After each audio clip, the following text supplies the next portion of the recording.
All right, this story is called Scribble Stones, written and illustrated by Diane Albert. Look at all those fun faces on those stones.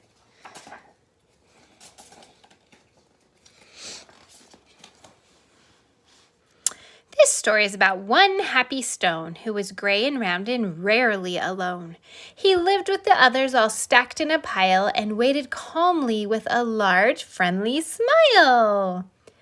So it's probably that one, right? Because he has a big smile. Each stone had a purpose, but it wasn't known yet. Some would be landscaping and some a stone pet. There were so many things that the stones could be. The hardest part was just waiting to see. Stone knew that his purpose would brighten someone's day. He just wasn't sure how or in what kind of way. He imagined the things that he might soon become as he watched all the stones get picked one by one. But his happy face slowly turned to a frown as he watched the tall pile start to dwindle on down. And although he was worried, he tried not to care until it was clear he was the last one there. Then it finally happened. Stone was quickly picked up. He was placed on a desk next to a very large cup. What do you think he is doing? What do you think his job is?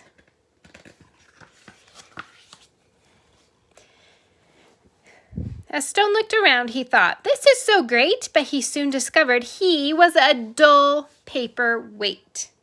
"I'm supposed to bring happiness, not hold paper still. There must be a mistake. This just can't be my skill."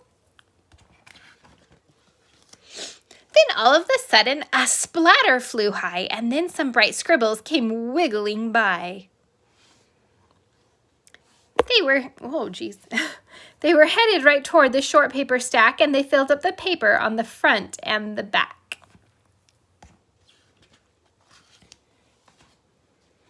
They were all making art. It was happening so fast, Stone feared that the paper would simply not last. Look at how bright and colorful. He couldn't believe just how much the pile grew. Then he heard a small cry from the fun splatter crew. "We knew that this pile was getting too tall. There is no more paper. We have used it all." The scribbles all cried. They now saw it too. "Oh, this is a disaster. Oh, what will we do?"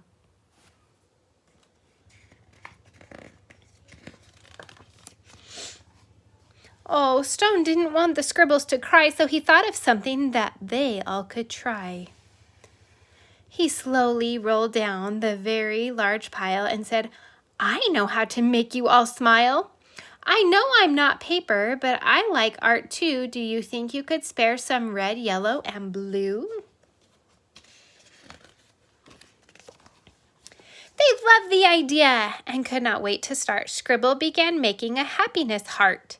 Splatter then painted some pale baby blue. Another scribble added a sunny gold hue. It didn't take long before more stones showed up, and soon the line grew behind the large red cup. So look, they're all waiting their turn to be next. What's happening? To Stone's surprise, he was picked up once more. He had never heard of this happening before. More art was added, and he was on his way to become a small gift to brighten someone's day. Nearby, another Stone's journey had begun. He was spreading such happiness and having great fun. Every time he traveled, someone added their art, sometimes just a scribble, sometimes fancy art. With each new layer, there was a story to share, and some scribble stones were seen everywhere. They traveled the planet. It was quite an event, bringing happiness and fun wherever they went. Now thousands of stones inspire creativity each day, all because of a paperweight with a will and a way. The end. So for our special project, read the slide in our slideshow, but it's basically doing what's in this book. Okay, thanks. Bye.